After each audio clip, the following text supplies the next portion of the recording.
morning, Frida. Good morning, world. Frida Reba Darcy and Patricia O'Connor here. Let me get this for you. There we go. There he goes. Yeah, no, it's nothing. Patricia O'Connor here. We got our coffee. We got our music.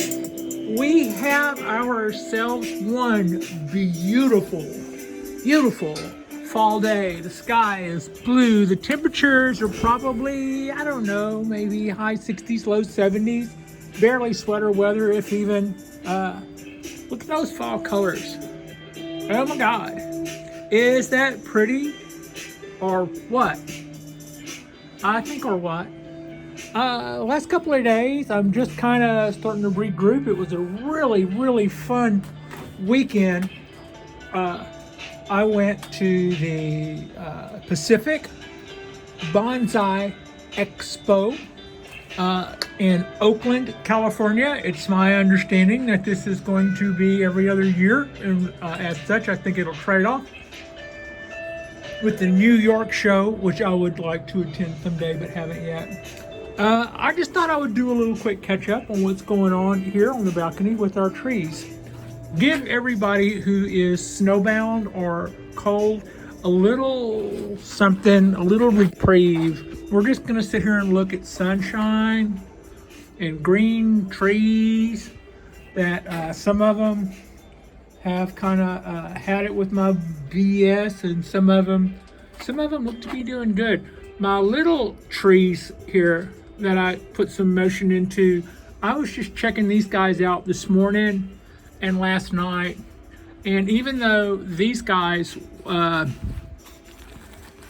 came to me in questionable shape and questionable times with slightly questionable packaging, I found this size tree to be really enjoyable to work with. I'm really happy with the way these little guys came out. 1, 2, 3, 4, 5, 6, 7 out of an order of 10. I'm going to get 7 trees out of this out of an order of 10. I think that's a pretty okay ratio. I mean, considering that one of those didn't make it to my door even, and 2 of them looked a little questionable when I got them, but rather than try to double down and take extra good care of them, I just decided to practice on them, use them as practice, and that probably didn't kill them. I think they were already on their way out, but that didn't help them.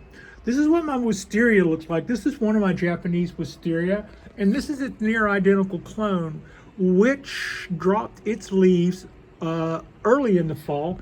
This one didn't, but it's now looking to change colors, whereas this one is starting to flush back out again. I'm not sure what's up with that. I think the warm weather may have sometimes they do bloom it into summer, but this isn't the end of summer, so I'm not going to kick it out of bed if it blooms, but that wasn't what we were truly expecting. These guys here are the other group of 10 pine trees that I bought.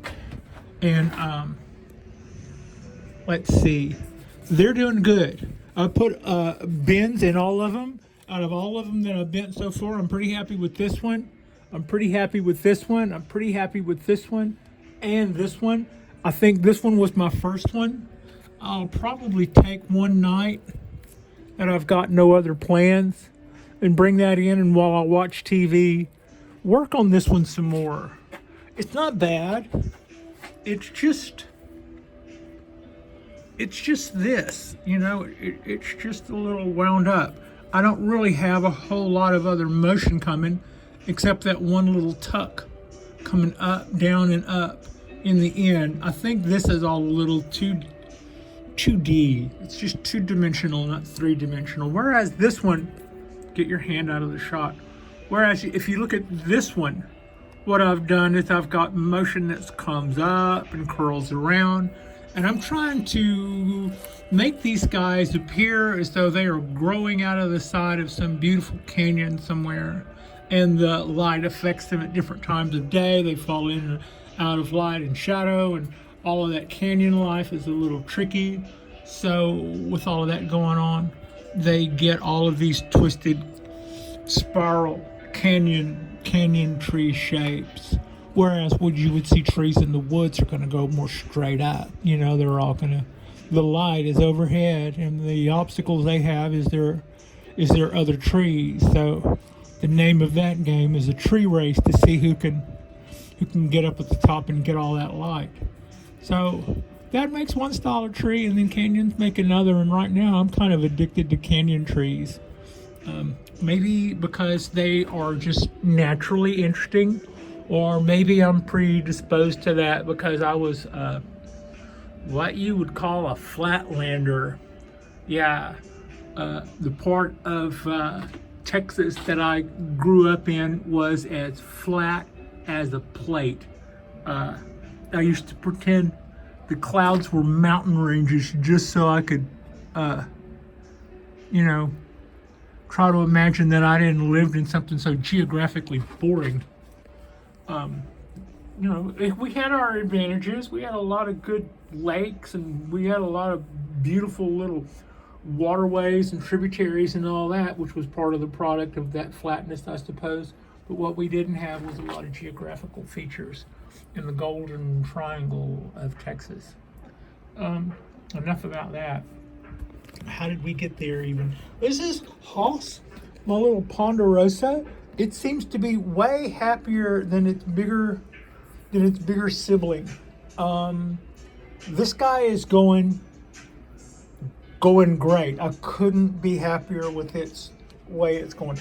Also, my little Mame Pines that I put together over the past couple of weeks. This one came from Eric at Bonsai here next door in San Francisco, and as did the little pot. I got them separate and then combined them. That was my version of the $50 challenge. Whereas this one, and this one were all three purchased as a part of that original 10. And I'm really happy with the way they, you know, I wasn't as happy with the quality of these trees, but that size of tree is fun to work. I think I get a lot more motion and a lot more interest in trying to do those little guys, as opposed to these little guys, which these trees were in a far superior, you know. I still have 5 to do out of the original 10 I ordered. 1, 2, 3, 4, 5, and then 5 left to go.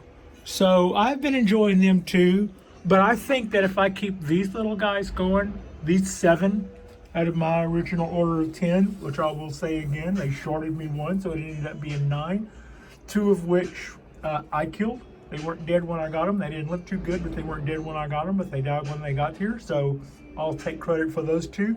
The other 7 have the potential, like every tree, has the potential to be my best bonsai to date.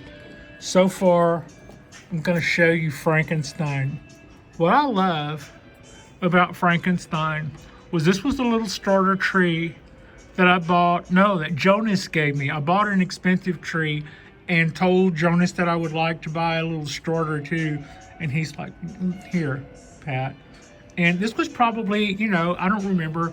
I don't want to quote his prices or something, but say this was probably a little $15 starter tree in a little plastic cup with a sacrifice branch coming off of it. And before I left, I was holding my little starter and talking more and more about the expensive tree that I had just got, and was really in shock and love over that. But I had told myself, while you buy that big tree, get a little tree so you have something to start on for the next generation. Because you just basically plopped down a piece of plastic and got something nice. You should toe the line and bring something else too. So that was the purpose of this. And when I said to Jonas, I said, what do I do with this? He goes, well, you can either put it in a colander and start working on your roots, or you could cut the sacrifice branch off and put it in a little mame or shohan pot and start now. So that's pretty much what I did. And I'm pretty happy with the result. I love the motion that I put in this tree. Things that I've done wrong. Two things. One, where it comes out of the ground right there is very, very straight. For all of this cool motion, that was a ball drop right there, where it comes out of the ground and goes straight up. So on its repot, I will have to try to plant it at an angle to do something to make that look like it's more of something, which will probably make the top that you see sticking up more of the face, maybe. Oh, it just went out of focus. So yeah, that's what we've got.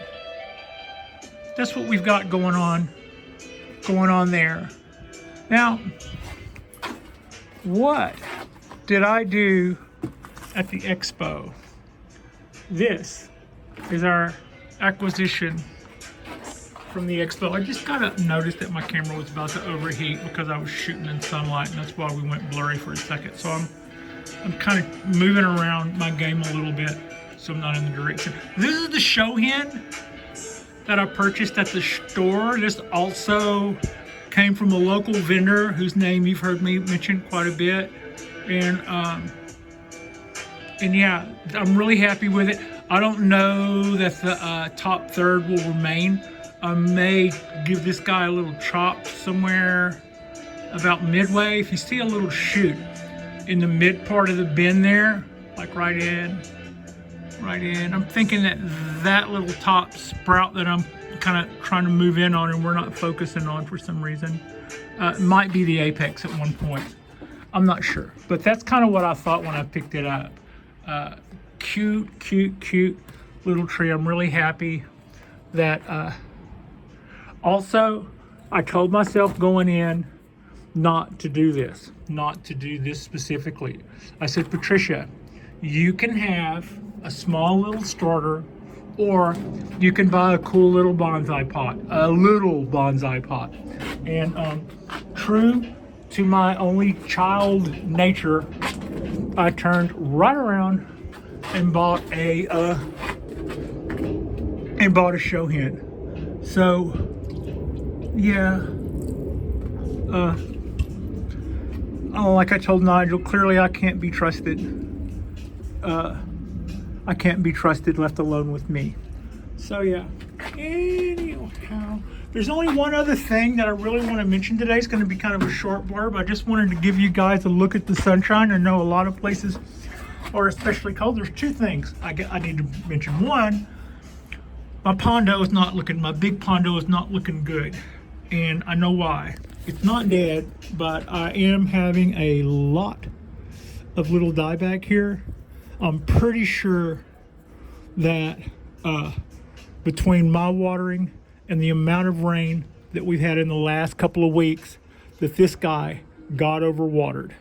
It's like I watered it twice and then said, okay, here comes the rain, and then it rained for 2 days straight. Not 2 days straight, but it didn't let it dry out for 2 or 3 days, which meant every time I would go to water, it would rain right after that. So then all of a sudden the tree's been wet for 3 weeks, and we are starting to see a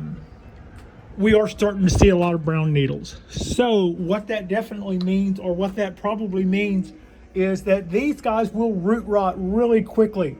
And me having the pot right there meant that every rain that it got, which was twice more than I realized because it was raining at night and raining in the morning before I got up, every time that happened, this guy got watered, which was way by itself more than it needed to be watered.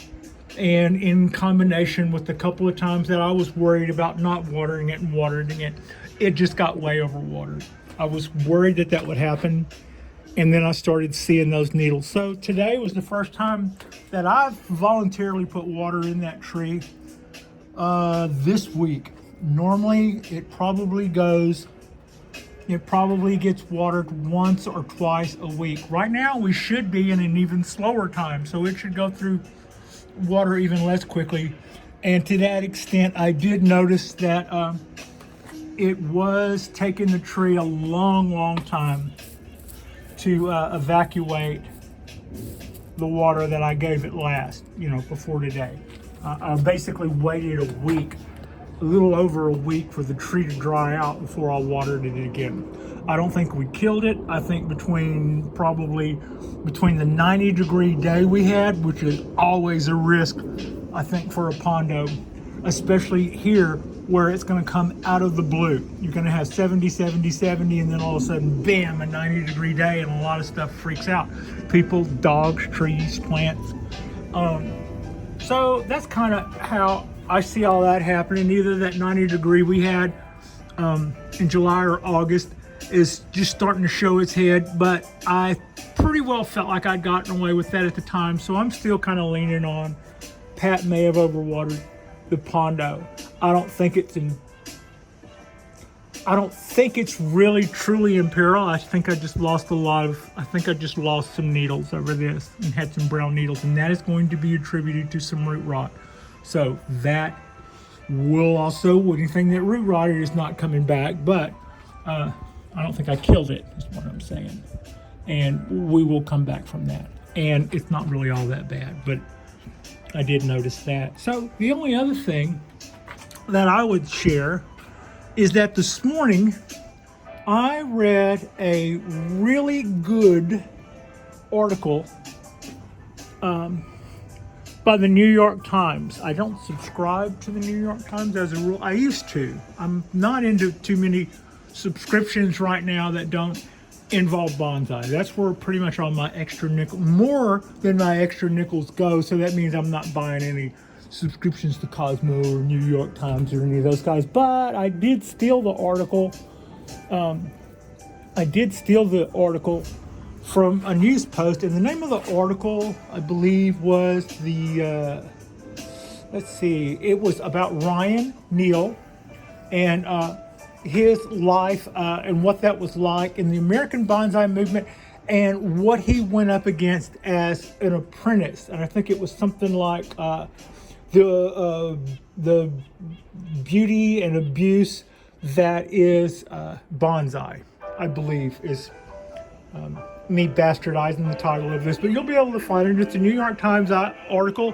It is probably a 15-minute read, like most New York Times articles, and it was a really good, enjoyable read. So if you're out and about today and you've got a few minutes to take in something, I would suggest the New York Times article with Ryan Neal. It came out today, and I believe the name of it was the beautiful abuse that is bonsai, or of bonsai. And the photo was a picture of Ryan with one of his junipers, I believe, Sarah Juniper maybe.